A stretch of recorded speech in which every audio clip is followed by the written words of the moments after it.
নবী করিম সাল্লাল্লাহু আলাইহি ওয়াসাল্লাম সাহাবীদেরকে বলছেন, শোনো সাহাবীগণ, আলা উনাব্বিউকুম বিআকবারিল কাবাইর, আমি কি তোমাদেরকে এই কথা জানিয়ে দিব না যে বড় বড় পাপ কি? কুলনা বালা ইয়া রাসূলুল্লাহ। তখন সাহাবীগণ বলছেন, হ্যাঁ আপনি বলেন, জানিয়ে দেন বড় বড় পাপের সিরিয়ালে কে আছে? তখন তিনি বলছেন, আল ইশরাকু বিল্লাহে, এক নম্বর পৃথিবীতে সবচেয়ে বড় পাপ শিরক। শিরক করে মারা গেলে সে কোনোদিন জান্নাতে যেতে পারবে না। দুই, ওয়াকুকুল ওয়ালিদাইন, দুই নম্বর পৃথিবীতে সবচেয়ে বড় পাপ হচ্ছে পিতামাতার অবাধ্য হওয়া। দুই নম্বর পৃথিবীতে সবচেয়ে বড় পাপ হচ্ছে পিতামাতার অবাধ্য হওয়া। তিন, ওয়াকানা মুত্তাকিয়ান ফাজালাসা, নবী করিম সাল্লাল্লাহু আলাইহি ওয়াসাল্লাম হেলান দিয়ে বসা ছিলেন, তিনি চট করে উঠে বলছেন, আলা ওয়া কাউলুয যুর শাহাদাতুয যুর, আলা ওয়া কাউলুয যুর শাহাদাতুয যুর, আলা ওয়া কাউলুয যুর শাহাদাতুয যুর। শোনো, পৃথিবীতে তৃতীয় মহাপাপ হচ্ছে মিথ্যা কথা, মিথ্যা সাক্ষ্য দেওয়া। পৃথিবীতে তৃতীয় মহাপাপ হচ্ছে মিথ্যা কথা, মিথ্যা সাক্ষ্য দেওয়া। যারা মিথ্যা কথা বলবে তাদের কবরের শাস্তি হয় কি? গাল লোহার সাঁড়াশি দিয়ে চিরে দিতে থাকবেন ইলা ইয়াউমিল কিয়ামা, কিয়ামত পর্যন্ত কবরে এই মিথ্যুকের শাস্তি হবে। গাল, দুই গাল লোহার সাঁড়াশি দিয়ে চিরে দিবেন। আল্লাহ আমাদের মিথ্যা কথা বলা থেকে তুমি হেদায়েত দান করো। কোন পরিস্থিতিতে মিথ্যা কথা বলবেন না, সদা সর্বদা কি কথা বলবেন? আকুলু কাউলান সাদীদা, আল্লাহ বলছেন সঠিক কথা বলো। ইন্না সিদকা ইহদি ইলাল বিররে, সত্য কথা বললে নেকি হয়। ইন্নাল বিররা ইহদি ইলাল জান্নাহ, আর নেকি মানুষকে জান্নাতে ঢুকিয়ে দেয়। নেকি কোথায় ঢুকিয়ে দেয়? জান্নাত। বক্তব্য এটা নয়, বক্তব্য হলো পিতামাতার সাথে সদাচরণ। বিক্রি করে, গরু বিক্রি করে, স্ত্রীর গহনা বিক্রি করে, শেষ পর্যন্ত বউকে বিক্রি করে দিয়ে জুয়া খেলছে। ঠিক, এ জান্নাতে যাবে না। যারা জুয়া খেলে, টাকার হার জিতে, যেটা জুয়া, যারা এই যে ক্যারাম বোর্ড খেলছে মোড়ে মোড়ে, যারা তাস খেলে, ছক্কা লুডু খেলে টাকা দিয়ে, এরা জান্নাতে যাবে না। হজ করে জান্নাত হবে না। কেন? আল্লাহ বলছেন যে যে ব্যক্তি জুয়া খেললো সে আমার নাফরমানি করলো, সূরা নিসার 14 নম্বর আয়াত। আর যে ব্যক্তি আমার নাফরমানি করবে আমি তাকে জাহান্নামে ঢুকিয়ে দিব। এই জন্য জুয়া খেলা থেকে তওবা করো। আজকাই যুবক তুমি তওবা করার কোনোদিন মোবাইলে জুয়া খেলবে না। লটারি ক্রয় বিক্রয় করা হারাম। যারা লটারি ক্রয় বিক্রয় করে এরা জান্নাতে যাবে না। ও 100 বার হজ করা থাকলে জান্নাত হবে না যদি লটারি ক্রয় বিক্রয় করা থাকে। এই কথা মুহাম্মদ সাল্লাল্লাহু আলাইহি ওয়াসাল্লাম বলছেন। 3, মুদমিনুল খামর, যারা প্রতিনিয়ত বিড়ি, সিগারেট, জর্দা, গুল, ইয়াবা, ফেনসিডিল, গাঁজা, হিরোইন, প্যাথিডিন এগুলি যারা সেবন করে তারা জান্নাতে যাবে না। যারা জর্দা, বিড়ি, সিগারেট প্রতিনিয়ত খায় এরা জান্নাতে যাবে না। বক্তব্য এটা নয়, বক্তব্য হলো আল্লাহ বলছেন ওয়াবিল ওয়ালিদাইনি ইহসানা, পিতামাতার হক আদায় করো। পিতামাতা তোমাকে গর্ভে ধারণ করে কষ্ট করে প্রতিপালন করেছে, নিজে না খেয়ে তোমাকে খাইয়েছে, নিজে অসুস্থ থেকে তোমার অসুস্থতার চিকিৎসা করেছে। এই পিতামাতার সাথে নাফরমানি করো না। মা তোমাকে গর্ভে ধারণ করেছে, তুমি পেটে ছিলে বলে তোমার মা ভালোভাবে খেতে পারেনি, যদিও দুমুঠ খেয়েছে, বমন করে ফেলে দিয়েছে। এরপরে তোমাকে দীর্ঘ 9 মাস গর্ভে ধারণ করেছে। এরপরে প্রসব কষ্ট, এত বেদনা, প্রসব কষ্ট, তার এত কষ্ট হয়েছিল তোমার তো জানা নাই। এত কষ্ট করে মা তোমাকে প্রসব করেছে। তাই তো আল্লাহ বলে দিয়েছেন, কোন মা যদি সন্তান প্রসব করতে মারা যায় আমি তাকে শহীদদের মর্যাদা দান করব। এই মায়ের সাথে নাফরমানি করবে না। মায়ের সাথে পরামর্শ করো। আগে মায়ের সাথে পরামর্শ, তারপর স্ত্রীর সাথে পরামর্শ। মা তোমাকে যেই পরামর্শ দিবে পৃথিবীর কেউ দিতে পারবে না। বাবা যেই পরামর্শ দিবে সেটা কেউ দিতে পারবে না। কে বলেছে তোমাকে শিরক করতে হবে? পীরের সুপারিশ, পীরের সুপারিশের আশা করে জান্নাত কামনা করো কেন? পীর তোমাকে কিভাবে জান্নাত দিবে? পীরেরই বিচার মাঠে কি হয়? ওই তো শয়তানের দালাল। পীর কি করে তোমাকে সুপারিশ করবে? পীর কি করে তোমার পাপ ক্ষমা করবে? আশ্চর্য! তুমি কি ভ্রান্ত আকীদা লালন করো? পীরের দরজাতে মানত করলে শিরক হয়। পীর কবরে জীবিত থেকে মানুষের কল্যাণ অকল্যাণ করতে পারে, ধারণা শিরক হয়। মাজারে খানকায় কিছু মানত করলে, গরু, খাসি, মোরগ, এগুলি নজর নেওয়াজ দান করলে শিরক হয়।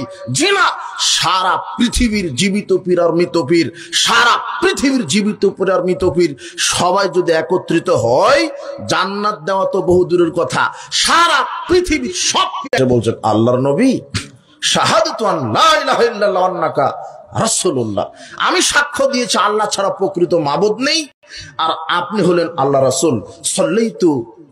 সাল্লাইতুল খামস, এরপর আমি 5 ওয়াক্ত সালাত আদায় করি। শুনতো রমাদানের ফরজ বিধান পালন করবে, সে তো জান্নাতে যাবে। কানা মা'আন নাবিয়িন ওয়া সিদ্দিকিন ওয়া শুহাদাই ইলা ইয়াউমিল কিয়ামা। শোনো, যে ব্যক্তি 5 ওয়াক্ত সালাত, সিয়াম, হজ, যাকাত আদায় করে, সে নবী, সিদ্দিক, শুহাদা এদের সাথে কিয়ামতের মাঠে একই কাতারে থাকবে, এদের সাথে কিয়ামতের মাঠে একই কাতারে থাকবে। তবে যে ব্যক্তি 5 ওয়াক্ত সালাত আদায় করেছে, সিয়াম পালন করেছে, হজ করেছে, সব করেছে, লাম ইয়াউক্কা ওয়ালিদাইহি, কিন্তু পিতামাতার খেদমত করেনি, তার জান্নাত হবে না। সব আপনার আছে, কিন্তু কি নাই বলেন তো? পিতামাতার খেদমত নাই। বৃদ্ধাশ্রমে পাঠিয়েছেন, অথবা সুন্দরী বউ পেয়ে বলেছেন যে একত্রে আর থাকবো না, ও বুড়া বুড়ি হয়ে গেছে, ওকে ভিন্ন করে দাও, তাহলে আর জান্নাত হবে না, আর হবে না। হজ মৌসুমে হজ করে জান্নাত হবে না, তাহাজ্জুদ পড়ে আর জান্নাত হবে না। পিতামাতাকে খুশি, জান্নাত। আল্লাহ খুশি, আল্লাহ নবী বলছেন বাপ খুশি তো আল্লাহ খুশি, মা খুশি তো আল্লাহ খুশি। আরে পিতামাতার পায়ের নিচে জান্নাত, শুধু মায়ের পায়ের নিচে জান্নাত নয়। তাবারানী কাবিরের 2204 নম্বর হাদিস, একজন সাহাবী এসে বলছেন আল্লাহর নবী, আমি জিহাদে যাওয়ার জন্য পরামর্শ চেতে এসেছি। তখন তিনি বলছেন হাল্লাকা ওয়ালিদা, কি পায়ের নিচে বলতে পায়ের নিচে জান্নাত নয়, পিতামাতার খেদমতে কি হবে? জান্নাত হবে। আল্লাহ সুবহানাহু ওয়া তাআলা এরপরে বলছেন ওয়াবিদিল কুরবা, নিকট আত্মীয় হচ্ছে নিজের ভাই এবং বোন। বলেন তো কে? পিতামাতার পরেই পৃথিবীতে সবচেয়ে নিকট আত্মীয়কে? ভাইয়ের কাছে ভাই, ভাইয়ের কাছে বোন। কিন্তু আপনি 5 ওয়াক্ত সালাত আদায় করেন, নিজের ভাইয়ের সাথে সম্পর্ক নেই। 10 বছর কথা বলেন না। মাত্র 1 শতক জমি নিয়ে দ্বন্দ্ব হয়েছিল। কত শতক? অথবা একটা ছাগল নিয়ে দ্বন্দ্ব হয়েছিল। একটা ঢেঁকি বুঝেন কি? ঢেঁকিতে আটা যে পিষে, চাউল পিষে, ওই ঢেঁকি নিয়ে দ্বন্দ্ব। কত বছর ধরে কথা নেই আপনার? জাঁতা, আটা পিষা জাঁতা নিয়ে দ্বন্দ্ব হয়েছে। জাঁতা ভাগ করে নিবে, বলছে যে অর্ধেক কাট, তুই অর্ধেক আমি অর্ধেক। এই দ্বন্দ্বে 10 বছর কথা বলেনি, দুজনেই তাহাজ্জুদ পড়ে, জান্নাত হবে না। লা ইয়াদখুলুল জান্নাতা কাতিউন, ভাইয়ের সাথে সম্পর্ক ছিন্নকারী লোক জান্নাতে যেতে পারে না। আগামীকাল সকালে, এই ছেলে শোনো, তুমি ছোট, তোমার ভাই বড়, দোষ তোমার ভাইয়েরই, এটাই ঠিক, তোমার বড় ভাইয়েরই দোষ, কিন্তু তুমি ছোট, বড় ভাইয়ের হাত ধরে বলবে ভাই যা হয়েছে আমি ক্ষমা চাই। দোষ কার? তোমার বড় ভাইয়েরই, কিন্তু তুমি ছোট। কথা বুঝুনি মনে হয়? আগামীকাল সকালে গিয়ে বলবে ভাই যা হয়েছে ক্ষমা। তোমার ভাই তোমাকে না ক্ষমা করলে কে ক্ষমা করবে না? পাপ 2 ভাগে বিভক্ত, একটা আল্লাহর সাথে, একটা মানুষের সাথে। মানুষের সাথে পাপ, ওই যে অন্যায় ভাবে চর মেরেছিলেন আপনি হাজি সাহেব, ওই ভ্যান চালক ভ্যান থেকে নেমে ভাড়া বেশি চেয়েছে, একটা চড় মেরে দিয়েছেন। এই চড়ের পাপ কাবা ঘরের গিলাপ ধরে ঝুললে কি হবে না? মাফ হবে না। মাপ কোথায় থেকে নিতে হবে? ওই ভ্যান চালকের কাছে যেতে হবে যে ভাই ভুল হয়েছে, ক্ষমা করো। না ক্ষমা চাওয়া পর্যন্ত কে ক্ষমা করবে না? খুবই কঠিন। আপনি দিন রাত চায়ের স্টলে অমুকের বদনাম করে বেড়াচ্ছেন, তাহাজ্জুদও পড়েন, এই পাপ ক্ষমা হবে না। যার বদনাম করেছেন তার কাছে যেতে হবে, হাত ধরতে হবে, ভাই ভুল হয়েছে, ক্ষমা করো। সাবধান। মান নাজাত, একজন সাহাবী আল্লাহর নবীকে জিজ্ঞাসা করলো বাঁচার পথ কি? তিনি বলছেন আমসিক আলাইকা লিসানাক, মুখ বন্ধ, মুখ খুললেই গীবত চলে আসে, মুখ খুললেই গীবত, মুখ বন্ধ রাখতে হবে। চায়ের স্টলে, মোড়ে দোকানে, বাজারে অত ঘুরতে হবে না। 1 কেজি লবণ লাগবে, কিনে চলে আসবেন। কোথায়? বাড়িতে। বাজারের কাজ শেষ, বাজারে থাকা যাবে না, মোড়ে থাকা যাবে না। আপনি আসর সালাত আদায় করেই মোড়ে চলে গেলেন, মোড়ে গিয়ে অমুক নেতার অমুক প্রতিবেশীর বদনাম করলেন, সালাত আপনার লোড সামলাতে পারবে না। গীবতের সাথে কে লোড নিতে পারবে না বিচার মাঠে? নেকির চাইতে পাপের ক্ষমতা বেশি। কি বললাম? নেকির চাইতে পাপের ক্ষমতা কি বেশি। দেখাই একটা হাদিস দেখাই, ওটা ওই প্রতিবেশীর হকের সাথে বলতে চেয়েছিলাম, তো এখনই চলে আসলো ওই হাদিসটা, তো এখনই বলি। একজন সাহাবী বলছেন, ইয়া রাসূলুল্লাহ, ইন্না ফুলানাতা তুসকারু মিন কাসরাতি সালাতিহা ওয়া সিয়ামিহা ওয়া সাদাকাতিহা। আমি একজন মহিলা সম্পর্কে জানি যে খুব বেশি সালাত আদায় করে। খুব বেশি সালাত মানে 5 ওয়াক্ত ফরজ তো পড়ে, তাহাজ্জুদও পড়ে, খুব বেশি যাকাত দেয়, খুব বেশি সাদকা করে, জাকাত তো দেয় সাধারণ দানও করে, খুব বেশি সিয়াম রাখে। আরে রমাদানের সিয়াম তো রাখে, নফল সিয়ামও রাখে। তবে গায়রা আন্নাহা তুজি জিরানাহা বিলিসানিহা, তবে মহিলাটি জিহ্বা দিয়ে প্রতিবেশীকে গালি দেয়। জিহ্বা দিয়ে কাকে গালি দেয়? প্রতিবেশীকে। এই মহিলার নেকি কয়টা? হাদিসে 3টার কথা আছে, সালাত, সিয়াম, সাদকা, দান। দেখেন বড় বড় ইবাদত, সালাত, সিয়াম, সাদাকা, 3টা নেকি। আর অপরাধ কয়টা? কিসের? জিহ্বা, শুধু গালি দেয়, একটা অপরাধ। আল্লাহর নবী বলছেন হিয়া ফিল নার, মহিলা জাহান্নামে চলে যাবে। তাহলে কার ক্ষমতা বেশি হলো? আপনার সালাত, সিয়াম, হজ, যাকাত কেউ লোড নিতে পারবে না জিহ্বার পাপের সাথে। আপনি মোড়ে মোড়ে দোকানে এর বদনাম করছেন, জিনা, গীবতকারী জান্নাতে যাবে না, সাবধান। বলছিলাম নিকট আত্মীয়তার সাথে সদাচরণ, ভাইয়ের সাথে আজকে ক্ষমা নিতে হবে, বোনের সাথে জায়গা জমি নিয়ে যদি দ্বন্দ্ব হয় ক্ষমা নিতে হবে। যুবক, তোমার দাদা মারা গেছে 20 বছর হলো, এখনো তোমার বাপ তোমার ফুপুকে জমি লিখে দেয়নি, বাহির করে দেয়নি। বিধান কি এরকম নাকি যে তোমার দাদার সম্পদ তোমার বাপ, তোমার দাদা যেদিন মরে গেছে সেদিন থেকে খাবে তোমার বাপ, আর তোমার ফুপু খাবে 20 বছর পরে? এরকম নাকি বিধান? না একই সময়ে?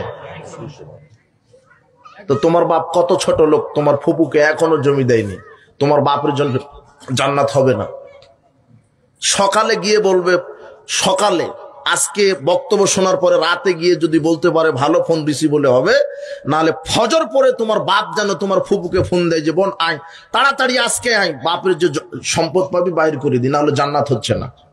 তোমার বাপ যদি তোমার বোনকে জমি বাহির করে না দেয়, মনে করো তোমার ফুপু জমি পেত 10 কাঠা, তোমার বাপের ওই 10 কাঠা জমি বিচার মাঠে কাঁধে বহন করে ঘোরা লাগবে। সারা পৃথিবীর বাসী কিয়ামতের মাঠে দেখবে যে তোমার বাপ হলো দুর্নীতিবাজ।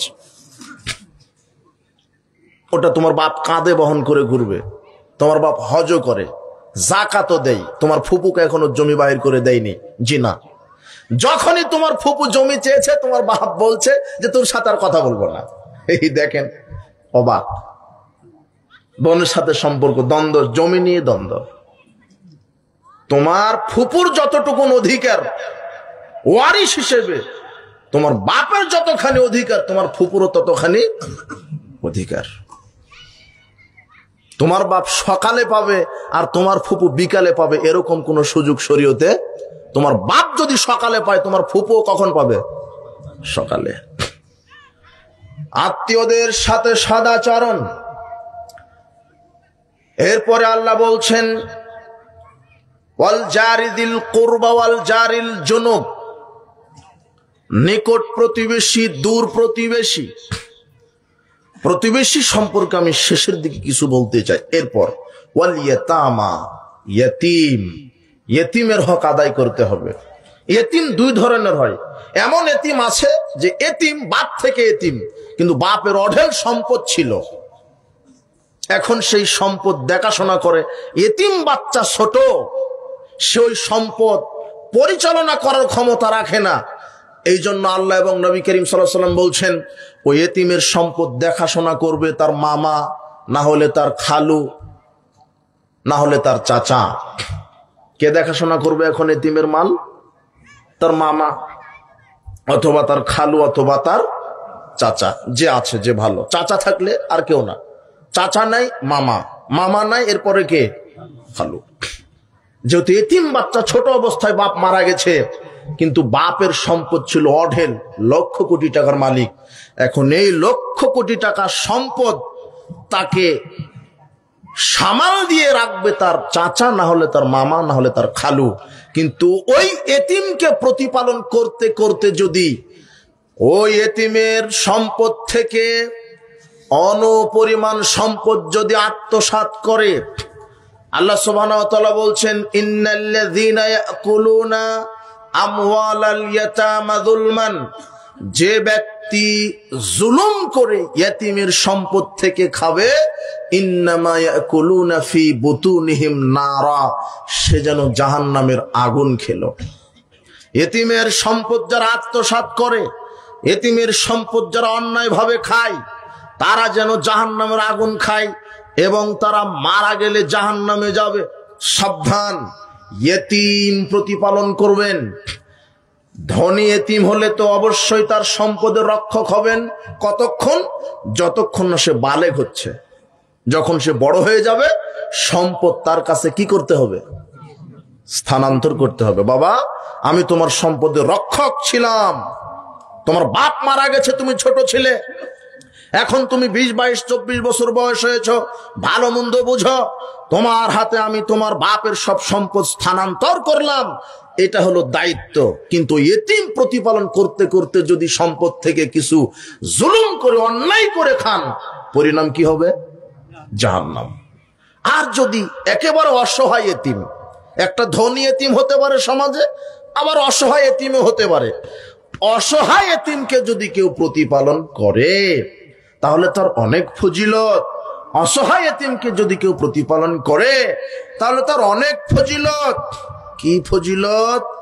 আল্লাহর নবী বলছেন, আনা ওয়াকাফিলুল ইতিম ফিল জান্নাহ হাকাযা ওয়াসারা বিসাবাবাতি ওয়াল উসতা ওয়া ফাররাজা বাইনাহুমা শাইআন। আমি এবং ইতিম প্রতিপালনকারী, তর্জনী আর মধ্যমা আঙ্গুল তিনি জাগিয়ে একটু ফাঁকা রেখে বললেন, আমি আর এতিম প্রতিপালনকারী একসাথে একই জান্নাতে থাকব, একই জান্নাতে থাকবে। এতিম প্রতিপালন করেন, অন্তত একটা করেন। এতিম, অসহায়, এদের পাশে দাঁড়ান। আন্না রাজুলান শাকাইলান নবী সাল্লাল্লাহু আলাইহি ওয়াসাল্লাম কাসওয়াতা কলবি, একজন ব্যক্তি এসে বলছেন, আল্লাহর নবী, আমার অন্তরটা খুব নরম, আমার অন্তরটা খুব শক্ত, গলে না। মানুষ পাপের জন্য কান্নাকাটি করে, আমি কত কান্নাকাটি করার চেষ্টা করি, কিন্তু আমার অন্তর নরম হয় না, খুবই শক্ত। কাসওয়াতা কলবি, আমার অন্তর খুবই শক্ত। তখন আল্লাহর নবী তাকে দুইটা আমল শিখিয়ে দিলেন। কি? আমসাহ রাসাল ইয়াতীম, ইয়াতীমের মাথায় হাত বুলিয়ে দাও, ওয়াতইমিল মিসকিন, আর মিসকিনকে খাদ্য খাওয়াও। এই দুটি আমল যদি করো তাহলে তোমার অন্তরকে আল্লাহ একেবারে নরম করে দিবেন। ইয়াতীমের মাথায় হাত বোলাবেন, মিসকিনকে খাদ্য খাওয়াবেন। পৃথিবীর ইতিহাসে সবচেয়ে বড় সৎ আমল ইয়াতীম, ফকির, ইয়াতীম, মিসকিন, এদেরকে খাদ্য খাওয়ানো। পৃথিবীর ইতিহাসে সবচেয়ে বড় সৎ আমল, সবচেয়ে ইসলাম উত্তম কাজ হচ্ছে ইয়াতীম, মিসকিন, দরিদ্র, ফকির, নিঃস্ব, এদেরকে খাদ্য খাওয়ানো। আল্লাহ বলছেন ফালাকতাহামাল আকাবা, আসলে সে ব্যক্তিটা দুর্গম গিরিপথ অতিক্রম করলো না। ওমা আদরাকা মাল আকাবা, আপনি কি জানেন দুর্গম গিরিপথ কি? ফাক্কু রাকাবা, তা হচ্ছে দাস মুক্ত করে দেওয়া, বন্দীকে মুক্ত করে দেওয়া। আও ইতআমুন ইয়াউমিন যী মাসগাবা, অথবা দুর্ভিক্ষের দিনে অভুক্তকে খাদ্য খাওয়ানো, অথবা দুর্ভিক্ষের দিনে অভুক্তকে খাদ্য খাওয়ানো, অথবা নিকট ইয়াতীমকে খাদ্য খাওয়ানো, অথবা ধুলামলিন দারিদ্র মিসকিনকে খাদ্য খাওয়ানো। এটা হলো যারা মিসকিন, ইয়তীম, দারিদ্রকে খাদ্য খাওয়ালো, তারা দুর্গম গিরিপথ পার হয়ে জান্নাতে প্রবেশ করলো। কাদেরকে খাদ্য খাওয়ালে জান্নাত? ইয়তীম, মিসকিন, অসহায়, এদেরকে খাদ্য খাওয়ালে জান্নাত। যারা ইয়তীম, মিসকিন, অসহায়, এদেরকে খাদ্য খাওয়ালে জান্নাত। আজকে অধিকাংশ এলাকায়, আগে ছিল আমাদের বাপদাদার আমলে যে মাদ্রাসাগুলিতে জাগির থেকে ছেলেমেয়েরা পড়াশোনা করত, এই সিস্টেম ছিল না আগে। ইয়তীম, অসহায়, দারিদ্র, যাদের অভিভাবকেরা টাকা পয়সা খরচ করে কি দিতে পারে না, মাদ্রাসাতে পড়াতে পারে না, ওই ছেলেরা জাগির থেকে পড়াশোনা করে বড় বড় আলেম হয়েছে। এরকম ইতিহাস আছে, কিন্তু এখন আর ওই জাগির নিতেই চায় না, মনে হয় যে বুঝা। অথচ আপনি একটা ছেলেকে যদি ওইভাবে খাদ্য খাইয়ে মানুষ করেন, ওইভাবে যদি খাদ্য খাইয়ে মানুষ করেন, দেখেন আবু হুরায়রা রাদিয়াল্লাহু আনহু বলছেন, রাসূল সাল্লাল্লাহু আলাইহি ওয়াসাল্লাম বলেছেন, সায়াল আরমালাতুল মিসকিন, কেউ যদি বিধবাকে খেতে দেয়, কেউ যদি মিসকিন, অসহায়, ইয়তীম, দরিদ্র, জাগির একটা ছেলেকে খেতে দেয়, অসহায় ছেলেকে লালন পালন করে, কেউ যদি অসহায় ছেলেকে লালন পালন করে, মিসকিনকে যদি খেতে দেয়, ইয়তীমকে, অভুক্তকে যদি খাদ্য খাওয়াই, বিধবার পাশে দাঁড়ায়, খাদ্য দিয়ে, শীতের কাপড় দিয়ে, অসুস্থতার চিকিৎসা দিয়ে, ছাউনি উঠিয়ে ঘর বাড়ি নির্মাণ করে দিয়ে, যেভাবে হোক আপনি একজন অসহায় মানুষের পাশে যদি দাঁড়ান, তাহলে 3টা আমলের নেকি অটোমেটিক্যালি আল্লাহ দিয়ে দিবে। এক, কাল মুজাহিদি ফি সাবিলিল্লাহ, আল্লাহ রাস্তায় জিহাদ করলে যত নেকি হয়। 2, কাল কাইমে লা ইয়াফতুর, 365 দিন তাহাজ্জুদ পড়লে যত নেকি হয়। কাসায়েম লা ইফতির, 365 দিন সিয়াম রাখলে যত নেকি হয়। জাগির, ইয়তীম, অসহায়, দারিদ্র, বিধবার পাশে দাঁড়ালে তত নেকি হয়। কয়টা নেকি হবে একটা আমল করলে? 3টে। 1, জিহাদের মাঠে কি করলে? জিহাদ করলে। 2, তাহাজ্জুদ পড়লে। 3 নাম্বার কি? সিয়াম রাখলে। সিয়াম, তাহাজ্জুদ, জিহাদ, বড় বড় আমলের নেকি একজন ইয়তীম, অসহায়ের পাশে যদি দাঁড়াতে পারেন। আব্দুল্লাহ ইবনে আমর রাদিয়াল্লাহু আনহু বলছেন, রাসূল সাল্লাল্লাহু আলাইহি সাল্লামকে জিজ্ঞাসা করা হলো, আইউল ইসলামে খৈরুন, ইসলামের সবচেয়ে উত্তম কাজ কি? জিজ্ঞাসা, দেখেন ইসলামের মধ্যে অনেক আমল আছে, নাই? জিজ্ঞাসা করছেন সাহাবী, ইসলামের মধ্যে সবচেয়ে ভালো কাজ কি? তখন তিনি উত্তর দিচ্ছেন, তুতঈমুত তাআম, অভুক্তকে খাদ্য দেওয়া, ওয়া তাকরাউস সালাম আলা মান আরাফতা ওয়া মান লাম তারিফ, পরিচিত অপরিচিত ব্যক্তিকে সালাম দেওয়া।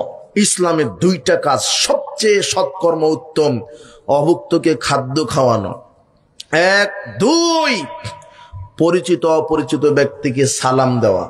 পরিচিত অপরিচিত ব্যক্তিকে সালাম দিলে কি হবে? আল্লাহর নবী বলছেন, লা তাদখুলুল জান্নাতা, তোমরা জান্নাতে যাবে না হাত্তা তুমিনু, যতক্ষণ না ঈমান না আনো, ওয়ালা ইমান হাত্তা তাহাব্বু, আর তোমরা ঈমানদার হতে পারবে না যতক্ষণ না পরস্পরকে ভালো না বাসো। আমি কি তোমাদেরকে বলে দিব না কোন আমল করলে পরস্পর ভালোবাসা সৃষ্টি হয়? আফসুস সালাম বাইনাকুম, পরস্পরের সালাম বিনিময় করো। যত বেশি বেশি সালাম বিনিময় করবে, বেশি বেশি ভালোবাসা সৃষ্টি হবে। মুমিন ভাই ভাই, মুমিনা বোন বনে, মুমিন ভাই ভাই ভালোবাসা সৃষ্টি হবে। ভালোবাসা সৃষ্টি হলে ঈমান সৃষ্টি হবে, আর ঈমান মানুষকে জান্নাতে প্রবেশ করাবে। সালামের প্রতিদান কি? জান্নাত। বেশি বেশি মানুষকে সালাম দিবেন। 1, 2, অভুক্তকে খাদ্য খাওয়াবেন। অভুক্তকে খাদ্য খাওয়াবেন। মনে করবেন যে এটা পৃথিবীর ইতিহাসে আকাশের নিচে জমিনের উপরে সবচেয়ে দামি আমল, সবচেয়ে বড় সৎকর্ম হলো অভুক্তকে খাদ্য খাওয়ানো, এটা মনে করবেন। আল্লাহর নবীকে জিজ্ঞাসা করা হলো সবচেয়ে ইসলামে উত্তম কাজ আমল কর্ম কি, তখন তিনি বলছেন অভুক্তকে খাদ্য খাওয়াও। দেখেন অভুক্তকে খাদ্য খাওয়ালে কি হয়, দেখেন একটু অভুক্তকে খাদ্য খাওয়ালে কি হয় দেখেন। দুটা হাদিস, এক, নবী করিম সাল্লাল্লাহু আলাইহি ওয়াসাল্লাম মসজিদে নববীতে বসে আছেন, এক ক্ষুধার্ত ব্যক্তি এসে বলছেন আল্লাহর নবী আমি ক্ষুধার্ত, আমাকে খেতে দেন। তখন তিনি পরিবারের কাছে খোঁজ নিলেন যে তার পরিবারে খাবার আছে কিনা। পরিবার থেকে খবর আসলো যে তার পরিবারে পানি ছাড়া কোনো খাবার নেই। তিনি মদিনার প্রেসিডেন্ট, অথচ তার বাড়িতে পানি ছাড়া ওই সম্বন্ধে কি ছিল না, খাবার ছিল না। আর আপনি ভ্যান চালক, তবুও বাড়িতে 2টা ফ্রিজ আছে, মাছ আছে, গোশ আছে, সব রেডি, ভ্যান চালিয়ে খান। উনি হচ্ছেন প্রেসিডেন্ট, বাড়িতে খাবার নেই পানি ছাড়া। তো খবর আসলো আপনার বাড়িতে পানি ছাড়া খাবার নেই। তখন আবু তালহা রাদিয়াল্লাহু আনহু বলছেন আল্লাহর নবী আমি আপনার এই মেহমানকে আমার বাড়িতে নিয়ে যাব। আবু তালহা এখন ওই ক্ষুধার্ত ব্যক্তিকে তার বাড়িতে নিয়ে গেছে, নিয়ে গিয়ে বলছে স্ত্রী খাবার রেডি করো। স্ত্রী বলছে আমাদের জন্যই তো খাবার নেই, আমাদের সন্তানদের জন্য কয়েকটা খেজুর অথবা কয়েকটা রুটি আছে, ছেলে মেয়েরা খাওয়ার পরে ঘুমিয়ে যাবে, এই জন্য রেখেছি, আমাদেরই না খেয়ে থাকতে হবে। তখন আবু তালহা রাদিয়াল্লাহু আনহু বলছেন শোনো, বাতি জ্বালাও, খাবার রেডি করো, আমার ছেলে মেয়েকে ক্ষুধার্ত অবস্থায় খেতে দাও, আমার বাড়িতে অভুক্ত মেহমান এসেছে, তাকে খাদ্য খাওয়াতে হবে। বাতি জ্বালানো হলো, খেজুর প্লেটে রেডি করা হলো। খেজুর মানে 2-1 কেজিও নয়, 100-200 গ্রামও নয়, 2-4টা খেজুর, 2-4টা খেজুর অথবা 2-1টা রুটি প্লেটে রেডি করা হলো। এখন মেহমানকে দিয়ে বলছেন খান। মেহমান বলছে আপনিও খান। এখন আবু তালহা রাদিয়াল্লাহু আনহু, রাত্রের ঘটনা, বাতিটা ওই খেজুর নেওয়ার ভান করে নিচে নেমে বাতিটা ফোঁদিয়ে নিভিয়ে দিয়েছে। ঘর অন্ধকার, ঘর এখন কি অন্ধকার। এখন আবু তালহা রাদিয়াল্লাহু আনহু প্লেটে হাত দেয়, ঠক ঠক শব্দ হয়, কিন্তু খেজুর উঠিয়ে নেয় না। আবু তালহা চিন্তা করছে একটা খেজুর যদি উঠিয়ে নি মেহমানের কম পড়বে, মেহমানের পেট ভরবে না।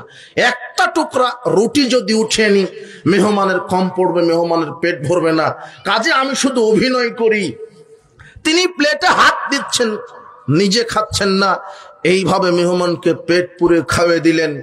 এই দৃশ্যটা আল্লাহ দেখতে পেয়েছেন। আল্লাহ তো সবই দেখেন। ফজরের সালাতের পরে নবী করিম সাল্লাল্লাহু আলাইহি সাল্লাম আবু তালহাকে বলছেন আবু তালহা, রাত্রে তুমি আর তোমার স্ত্রী যে অভিনয় করে মেহমানকে পেট পুরে খাইয়ে দিলে, তোমাদের অভিনয় দেখে আল্লাহ হেসে ফেলেছেন। আল্লাহর আরশ খুশি হয়ে গেছে, আল্লাহর আরশ খুশি হয়ে গেছে। একেবারে জান্নাত রেডি, তোমাদের জন্য জান্নাত রেডি।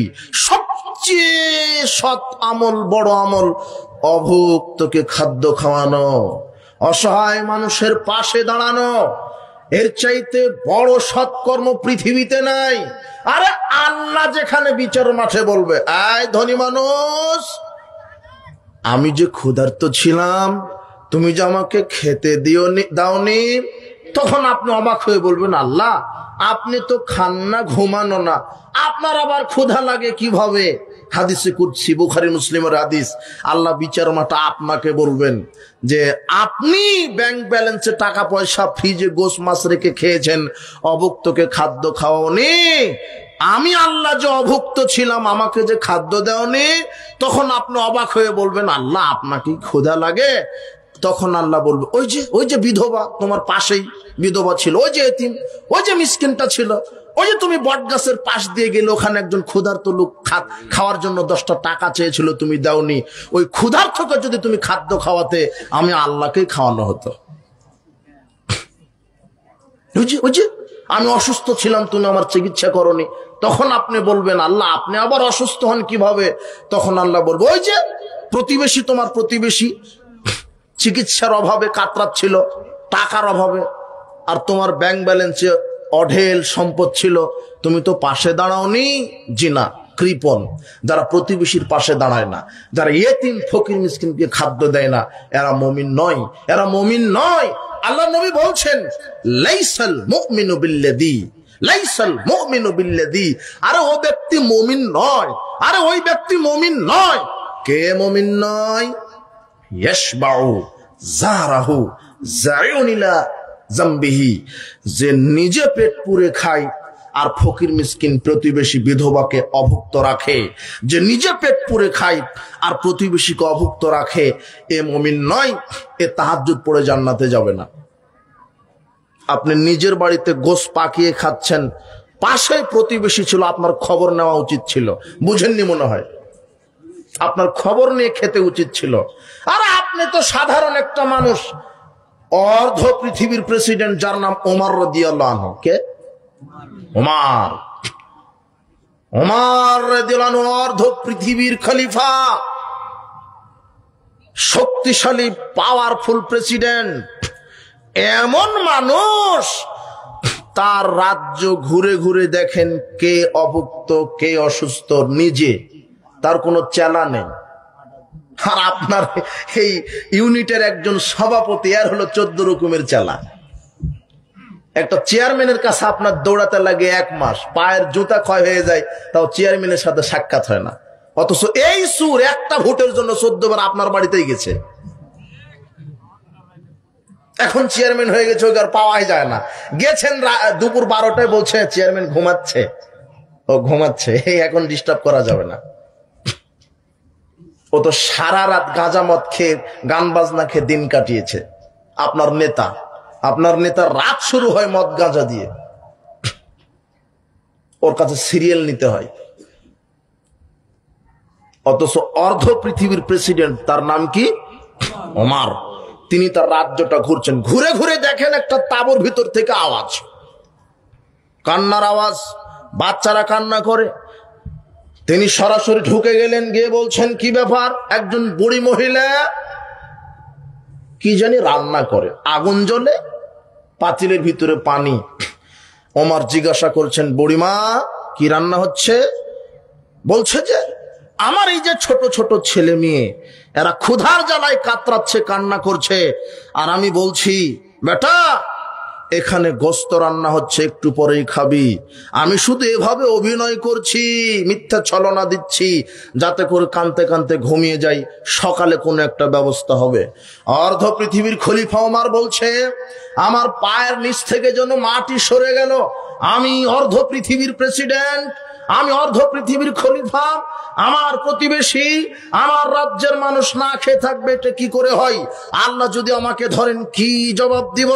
তিনি দৌড়ে চলে গেলেন বাইতুল মাল ফান্ডে, গিয়ে বলছেন এই আটার বস্তা রেডি করো, তরি তরকারি রেডি করো। কর্মচারীকে বলছেন আটার বস্তা আমার কাঁধে উঠিয়ে দাও। কর্মচারী বলছেন যে প্রেসিডেন্ট মন্ত্রী সাহেব, আমি তো আছি আপনার মাল সামানা বহন করার। তখন ওমর বলছে যে দৃশ্য দেখে এসেছি, আমি যদি আটার বস্তা নিজে বহন না করে নিয়ে না যাই, তাহলে আমাকে জাহান্নামে যেতে হতে পারে। আমার বোঝা আমাকে বহন করতে দাও। তিনি আটার বস্তাটা কাঁধে নিলেন, তরি তরকারি কাঁধে নিলেন, গিয়ে রাত্রেই বুড়ি মহিলাকে সাহায্য করে রুটি তৈরি করে পেট পুরে খাইয়ে দিয়ে তারপর ওখান থেকে ফিরেছেন। এর নাম হলো ওমর। আরে যেই প্রেসিডেন্ট ওমর আটার বস্তা নিজে কাঁধে করে ফকির মিসকিন অসহায়ের পাশে দাঁড়ায়, আর আপনার সেই বাংলাদেশের নেতারা ওই আটার বস্তা চুরি করে। যে যত বড় নেতা সে তত বড় এক একটা চোর। ও নেতাই হয়েছে চুরি করার ধান্দাতে। তোমার বিধবার একটা কাট করে দিবে, ওই মেম্বার ওই হারামখোর বলছে যে 5000 টাকা লাগবে। তোমার নেতার কি হবে বিচারের মাঠে? আল্লাহ নেতৃত্ব দিয়েছে সৎভাবে পরিচালনা করার জন্যে। তোমার নেতার বিচার মাঠে কি হবে? 1 টাকা যদি সরকারি রাজকোষ থেকে চুরি করে, পরিণাম জাহান্নাম। জনগণের টাকা থেকে যদি 1 বস্তা চাউল চুরি করে, পরিণাম জাহান্নাম হবে। আল্লাহর নবী বলছেন যে ব্যক্তি একটা সুতা ফিতা চুরি করবে, তার পরিণাম জাহান্নাম হবে। ওমাই ইয়াকলুল ইয়াতি বিমা গাল্লা ইয়াউমাল কিয়ামা, যে যা আত্মসাৎ করবে তা বিচার মাঠে নিয়ে উপস্থিত হবে। উপস্থিত বৈঠকের মুসলিম দিনী ভাই বোন, আপনাদেরকে বলছি যে কোনো মূল্যে অসহায় মানুষের পাশে দাঁড়াবেন, যে কোনো মূল্যে অসহায় মানুষের পাশে দাঁড়াবেন। ফকির হোক, ভিক্ষুক হোক, মুসিমাতুর হোক, অসহায় হোক, এগুলি জান্নাতে যাওয়ার মাধ্যম, এগুলি জান্নাতে যাওয়ার মাধ্যম। মিসকিন, ফকির, অসহায় এদের পাশে দাঁড়াবেন। আর ফকির মিসকিনকে খাদ্য দিয়ে জনগণের কাছে ক্রেডিট নেওয়ার আশা করবেন না, তাহলে আবার উল্টা জাহান্নামে যাওয়া লাগবে।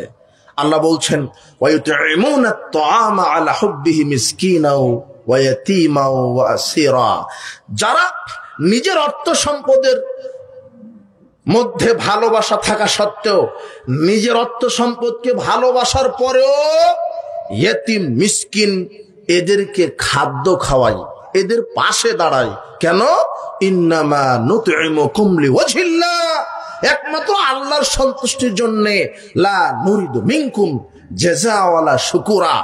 আর তারা বলে যে আমরা এর দ্বারা তোমাদের কাছে প্রতিদান চাই না, আমরা যে তোমাকে চিকিৎসার টাকা দিলাম, আমরা যে তোমাকে পথ খরচের টাকা দিলাম, চিকিৎসার টাকা দিলাম, খাওয়ার জন্য এক বস্তা চাউল দিলাম, তোমাদেরকে যে দিলাম এর দ্বারা তোমাদের কাছে প্রতিদান চাই না। আমরা কার কাছে প্রতিদান চাই? আল্লাহর। যদি মানুষকে দেখাবার জন্য দান করেন, ওই দান জাহান্নামে যাবে। যদি মানুষের কাছ থেকে ক্রেডিট নেওয়ার জন্য কিছু করেন, লোক দেখানো আমল করেন, তাহলে জাহান্নামে যাবে। পৃথিবীতে সবচেয়ে বড় সৎ আমল হচ্ছে অভুক্তকে খাদ্য খাওয়ানো, অসহায় মানুষের পাশে দাঁড়ানো, অসহায় ইয়েতিম মিসকিনের পাশে দাঁড়ানো। এতিম গেল, এবারে মিসকিন। মিসকিন মানে একেবারে নিঃস্ব, যার কিছুই নেই। মিসকিন মানে একেবারেই নিঃস্ব, যার কিছুই নেই। এতিম সম্পর্কে আল্লাহ বলছেন তোমরা ইয়েতিমের হক, মিসকিন সম্পর্কে আল্লাহ বলছেন তোমরা মিসকিনের পাশে দাঁড়াও। মিসকিনের পাশে দাঁড়ালে কি হবে? আনাস রাদিয়াল্লাহু আনহু বলছেন রাসূল সাল্লাল্লাহু আলাইহি ওয়াসাল্লাম দোয়া করতেন, আল্লাহুম্মা আহইনি মিসকিনান, আল্লাহ তুমি আমাকে মিসকিন অবস্থায় জীবিত রাখো। সাকিন, মিসকিনদের সাথে হাসর করাও। আয়েশা রাদিয়াল্লাহু তাআলা আনহা তার স্ত্রী, তিনি অবাক হয়ে বললেন, আল্লাহর নবী, লেমা ইয়া রাসূলুল্লাহ, এটা কেন? আল্লাহর নবী, এটা কেন? আপনি যে এইভাবে দোয়া করছেন, মিসকিন হয়ে বাঁচতে চাচ্ছেন, মিসকিন হয়ে তাদের টাকা পয়সাতে যদি ভেজাল থাকে তাহলে বিচার মাঠে শাস্তি দিয়ে দিবেন। ধনীদেরকে কত বছর বিচার মাঠে আটকে রাখবেন আল্লাহ? 500 বছর। আর যারা ফকির মিসকিন এদেরকে 500 বছর পূর্বেই জান্নাত, ধনীরা 500 বছর পরে। বলবেন কিভাবে? এটা স্বাভাবিক। আপনার 2 ছেলেকে বলছেন বেটা তোমাকে 10 টাকা দিলাম বাজার করে নিয়ে আসো, আর আরেক ছেলেকে দিয়ে বলছেন যে তোমাকে 1000 টাকা দিলাম তুমি বাজার করো। এবারে 2 ছেলেই বাজার করে নিয়ে এসেছে। 10 টাকা যেই ছেলেকে দিয়েছেন তাকে বলছেন বেটা কি কি বাজার করেছো হিসাব দাও। তখন বলবো আব্বু 5 টাকার চকলেট নিয়েছি, 5 টাকা দিয়ে একটা কলম নিয়েছি, হিসাব শেষ। বুঝেননি মনে হয়? আর যাকে বললেন 1000 টাকা দিয়েছিলেন, এবার তাকে জিজ্ঞাসা করো তুমি কি বাজার করেছো, ও 1000 টাকার বাজার হিসাব দিতে ওর লাগবে 5 ঘন্টা। ছোট বাচ্চা, বুঝেননি মনে হয় কথা? টাকা বেশি হিসাব বেশি, টাকা কম হিসাব কম। এখন তাই বলে বলবেন যে টাকা ইনকাম করবো না? জি টাকা ইনকাম করবেন, তবে সেটা যেন হালাল বৈধ পথে হয়। টাকার দরকার আছে, আরে 1000 কোটি টাকা হোক না কেন, না হলে আপনি এরকম মাহফিল করবেন কিভাবে? মসজিদ নির্মাণ করবেন কিভাবে? মাদ্রাসা নির্মাণ করবেন কিভাবে? ফকির মিসকিনকে খাওয়াবেন কিভাবে? জিহাদ ফান্ডে দান করবেন কিভাবে? তার মানে টাকার প্রয়োজন আছে। কিন্তু এই টাকা আপনি ইনকাম করতে করতে পাহাড় ব্যাংক ব্যালেন্স নিজের দুনিয়া করবেন, তাহলে এই টাকা আপনাকে জাহান্নামে নিয়ে চলে যাবে। যত ইনকাম হোক নিজের পড়ার জন্য, পরিবার মানুষ করার জন্য কিছু ব্যয় করেন, আর সব টাকা আল্লাহ রাস্তায় ব্যয় করেন। আরে দুনিয়ার ব্যাংকে টাকা জমা রাখেন না, জাহান্নামের কারণ হবে।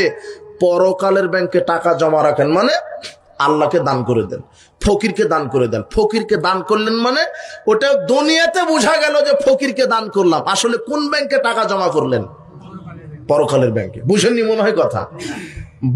আপনি নগদ বুঝলেন যে মনে হয় একজন মিসকিনকে 500 টাকা দিয়ে টাকা আমার কমে গেল, কিন্তু ওই টাকাটা কোন ব্যাংকে জমা থাকলো? পাই টু পাই পেয়ে যাবেন। টাকার প্রয়োজন, কিন্তু অবশ্যই সেটা হালাল পথে হতে হবে। বৈধ পথে হতে হবে। চুরির মাল, সুদের মাল, ঘুষের মাল, দুর্নীতির মাল, পরিণাম জাহান্নাম। যা সমাজ ছেয়ে গেছে, সুদের মাল, ঘুষের মাল, দুর্নীতির মাল, চুরির মাল, মাদক চুরি কারবারি, মাদক বিক্রি করা, এই টাকাগুলো সমাজে ছেয়ে গেছে। আশ্চর্য কথা, আপনি একেবারে সমাজের প্রতিপত্ত মানুষ সুদের সাথে জড়িত, জি না, পরিণাম জাহান্নাম। লা ইয়াদখুলুল জান্নাতা জাসাদুল গুযযা বিল হারাম। ওই দেহ জান্নাতে যাবে না যেই দেহ হারাম দিয়ে বড় হয়েছে, যেই দেহ সুদের টাকা খেয়ে বড় হয়েছে, যেই দেহ চুরি করা টাকা দিয়ে বড় হয়েছে, যেই দেহ মানুষের টাকা দুর্নীতি করা টাকা দিয়ে বড় হয়েছে, যেই দেহ আত্মসাৎ করা টাকা দিয়ে বড় হয়েছে, যেই দেহ মদ খেয়ে বড় হয়েছে। মদ কি? বিড়ি সিগারেট, জর্দাগুল, ইয়াবা, ফেন্সিডিল। যারা বিড়ি সিগারেট, জর্দাগুল, ইয়াবা, ফেন্সিডিল খায়, আরে এদের রক্ত অপবিত্র, এদের শরীর অপবিত্র, এদের শরীরের গোস্ত অপবিত্র। এই অপবিত্র দেহ এই অপবিত্র খাদ্য দিয়ে গঠিত হয়েছে।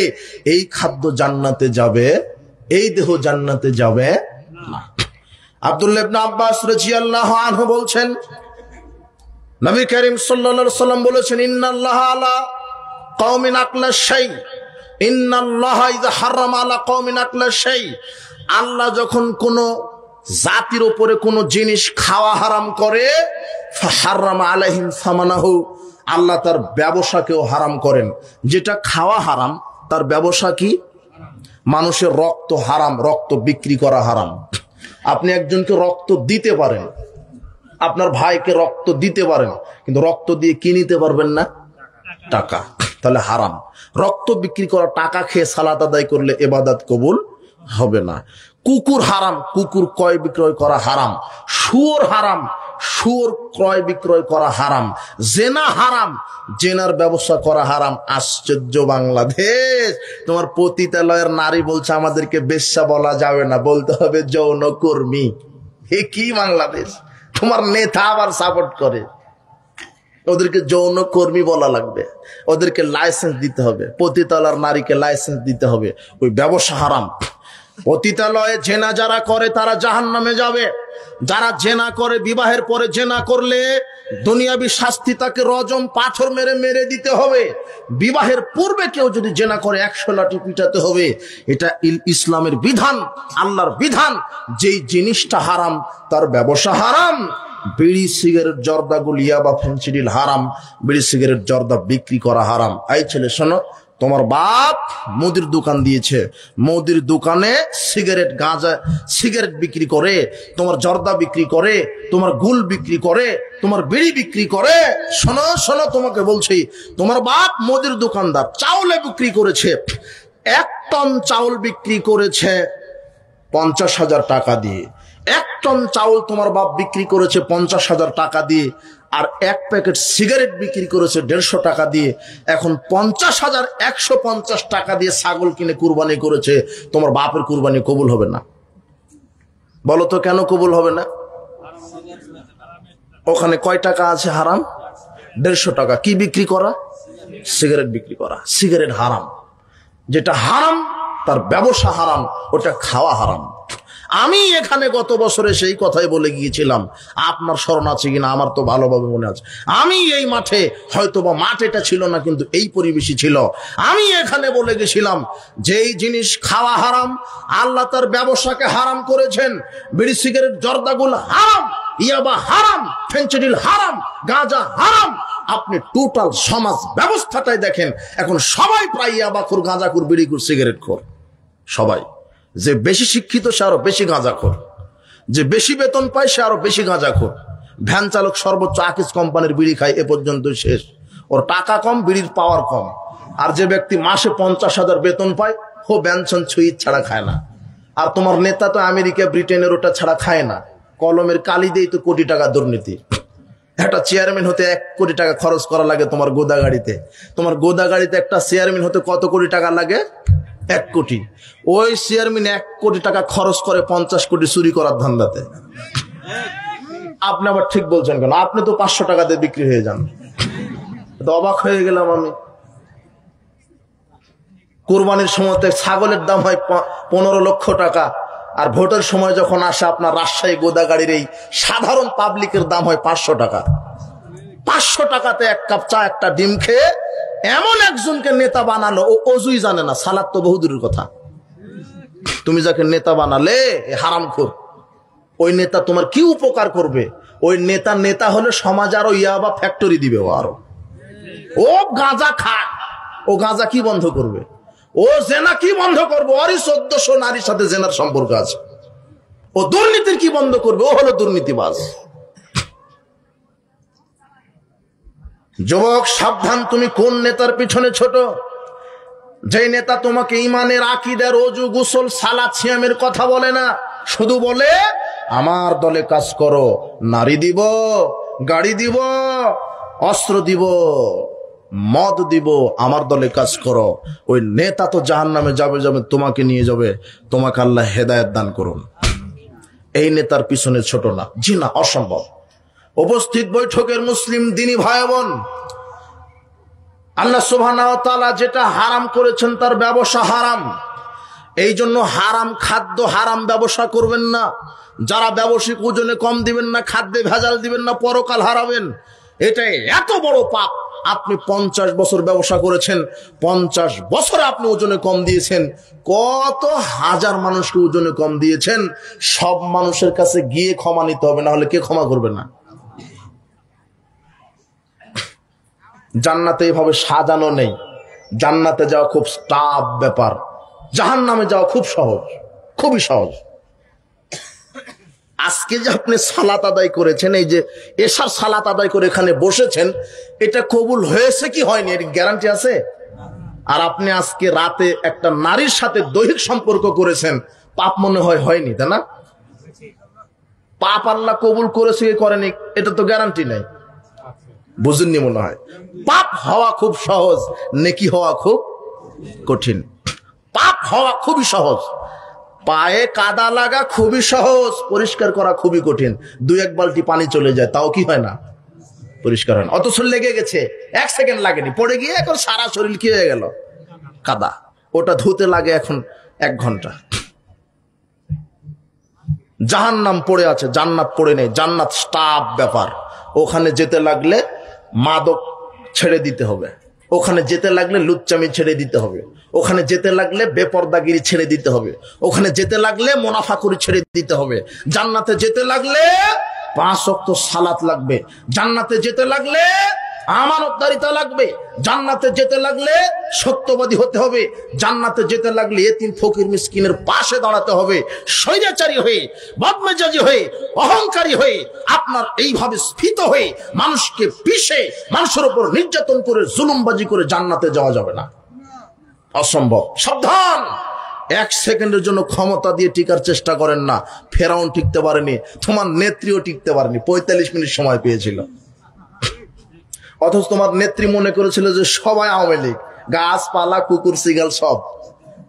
কিন্তু আল্লাহ যখন ধরলেন তো কেউ নেই। তো তুমি মনে করো না যে আমি হলো ক্ষমতাশীল। তুমি যেতেই পারোনি, না যেতেই তোমার যে আস্ফালন, আল্লাহ তোমাকে হেদায়েত দান করুন। তুমি তো যেতেই পারোনি, না যেতেই এত আস্ফালন কেন? আল্লাহ ক্ষমতা মানুষকে দেন ক্ষমতায় বসে থাকার জন্য নয়, ক্ষমতা মানুষকে দেয় ক্ষমতা ছিনিয়ে নেওয়ার জন্য। পৃথিবীতে কেউ চিরজীবন টিকতে পারেনি, ফেরাউন টিকতে পারেনি, নমরুদ টিকতে পারেনি, হামান কামান টিকতে পারেনি, নবী রাসূলগণ টিকতে পেরেছে। তারা দুনিয়াতে টিকেছে, বিচারের মাঠে টিকবে। জুলুম করে, মানুষকে অন্যায়ভাবে পিটিয়ে, নির্যাতন করে, মানুষের সম্পদ আত্মসাৎ করে, চুরি করে, দুর্নীতি করে পৃথিবীতে মুহূর্ত টিকা গেল, বিচারের মাঠে টিকা যাবে না। সাবধান। উপস্থিত বৈঠকের মুসলিম দিনী ভাই বোন, ওই কথা বলতে গিয়ে এত কথা বললাম, কোন কথা? আল্লাহর নবী বলছেন, আল্লাহ আমাকে মিসকিন হিসেবে জীবিত রাখো, মিসকিন হয়ে মারা যাওয়ার তৌফিক দাও, আর মিসকিনদের সাথে হাসর করো। আয়েশা রাদিয়াল্লাহু তাআলা অবাক হয়ে বলছেন, আল্লাহ নবী, লেমা ইয়া রাসূলুল্লাহ, এই যে কি দোয়া করলেন, মিসকিন হয়ে বাঁচতে চান মানে? তখন তিনি বলছেন, আয়েশা, মিসকিনরা বিচার মাঠে সবার আগে জান্নাতে চলে যাবে। আয়েশা শোনো, লা তারুদ্দিল মিসকিন, মিসকিনকে গলা ধাক্কা দিয়ে বাহির করে দিও না, মিসকিনের সাথে খারাপ ব্যবহার করো না। ওয়ালাউ বিশিক্কি তামরাতিন, একটা খেজুরও যদি হয় তাহলে দাও, একটা খেজুরও যদি থাকে মিসকিনকে দাও। শোনো, আহিব্বিল মাসাকিন, যারা মিসকিন, যারা দরিদ্র, যারা নিঃস্ব, এদেরকে ভালোবাসো। ওয়াকারিবিহিম, এদের পাশে থাকো। যারা মিসকিন, যারা সমাজে অসহায়, যারা দরিদ্র, যারা ভিক্ষুক, আরে যারা মুসিমেথর, যারা অসহায়, যারা বিনয়ী, যারা নম্র, যারা নিঃস্ব, যারা দুর্বল, যারা বিনয়ী, যারা নম্র, যারা একেবারেই দুর্বল, মিসকিন, কেউ নেই তাদের, তাদের পাশে থাকো। তাহলে কি হবে? ইন্নাল্লাহা ইউকাররিমুকা ইয়াওমাল কিয়ামাহ, কিয়ামতের দিন আল্লাহ তোমাকে কাছে নিয়ে জান্নাতে ঢুকিয়ে দিবেন। আল্লাহ কাছে টেনে নেবেন যদি অসহায়কে কাছে টেনে নেন। এখন তেল মাথায় তেল দেয় বেশি, তেল মাথায়। বেটিকে বিবাহ দিয়েছে, গরিবকে একজনকে দাওয়াত দেয়নি, কেন? ওরা ভিক্ষা দিতে পারবে না যে, বুঝেননি মনে হয় কথা। দিয়েছে কাকে দাওয়াত? যে ওকে ভিক্ষা দিবে, আর ভিক্ষা নেওয়ার জন্য টেবিল আর কাগজ নিয়ে বসেই থাকে যে আপনি কত দিবেন।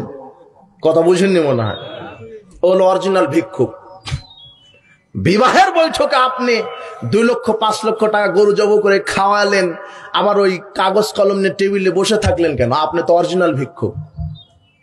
আপনাকে কে বলেছে ওখানে টাকা দিতে হবে? বিশ্বাস করেন, অনেকে টাকা দেওয়ার ভয়ে খেতে যায় না, গেলেই টাকা দেওয়া লাগবে। আর আপনিও যে দাওয়াত দিয়েছেন, যে টাকা দিতে পারবে তাকে দিয়েছেন, যে দিতে পারবে না তাকে দেননি, ও দিতে পারবে না। অথচ দাওয়াতের হক এই ভদ্রলোক নয়, ওই মিসকিনটা বেশি ছিল। বুঝেননি মনে হয় আমার কথা। কিন্তু মিসকিনকে কোন খাবার দিলেন? যেটা পচা বাসি, আর খেতে পারেন না, যে ওই বিধবাকে দিয়ে আন। কেন? এখন আর খেতে পারছেন না। ওই দান আল্লাহ কবুল করবেন। লান তানালুল বিররা হাত্তা তুনফিকু মিম্মা তুহিব্বুন, কখনোই তোমরা নেকি পাবে না যতক্ষণ না নিজে যেটা পছন্দ করো সেটা না দাও। নিজে যেটা পছন্দ করবেন সেটা দেন। শোনেন, আপনি যে দান করলেন, পকেটে 2টা 50 টাকার নোট, একটা হলো খুব পুরাতন একেবারে ময়লা আবর্জনা, আর একটা কচকচে নোট। এখন আপনি বলছেন পুরাতনটা দিব, নতুনটা নিজের কাছে রাখবো। এই নিয়তে যদি দান করেন, এক নেকিও হবে না। কোনটা দিতে হবে?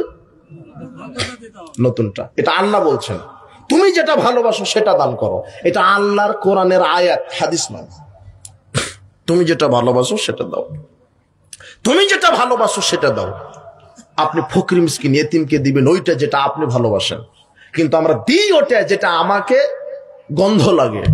কথা বুঝেননি মনে হয়। আমি যখন খেতে পারছি না তখন আমি দিচ্ছি, আর ভালোটা দিচ্ছি ওই ভদ্রলোককে। সাবধান, জান্নাত পড়ে নেই, কি পড়ে আছে? জাহান্নাম পড়ে আছে। মিসকিনের পাশে দাঁড়ান। দেখেন, মিসকিনকে যে কত মূল্যায়ন করতে হবে, আমি অল্প সময় আপনাকে কি বুঝাবো। মিসকিনকে যে কত প্রাধান্য দিতে হবে সমাজে। যারা অসহায়, যারা দরিদ্র, এদেরকে যে কত প্রাধান্য দিতে হবে। মুহাম্মদ সাল্লাল্লাহু আলাইহি ওয়াসাল্লাম সালাত শেষ করছেন, মুহাম্মদ সাল্লাল্লাহু আলাইহি ওয়াসাল্লামকে আল্লাহ দোয়া শিখিয়ে দিচ্ছেন। এই মুহাম্মদ সাল্লাল্লাহু আলাইহি ওয়াসাল্লাম, ইজা সাল্লাইতা, যখন তুমি সালাত আদায় করবে তখন এই দোয়াটা বলবে, কি? আল্লাহুম্মা ইন্নী আসআলুকা ফি'লাল খায়রাত, প্রতিপালক আমি তোমার কাছে সমাজে ভালো ভালো কাজ সম্পাদন করার জন্য তৌফিক চাচ্ছি। আমি সমাজে মসজিদ করে দিব, মাদ্রাসা করে দিব, রাস্তা করে দিব, ব্রিজ করে দিব,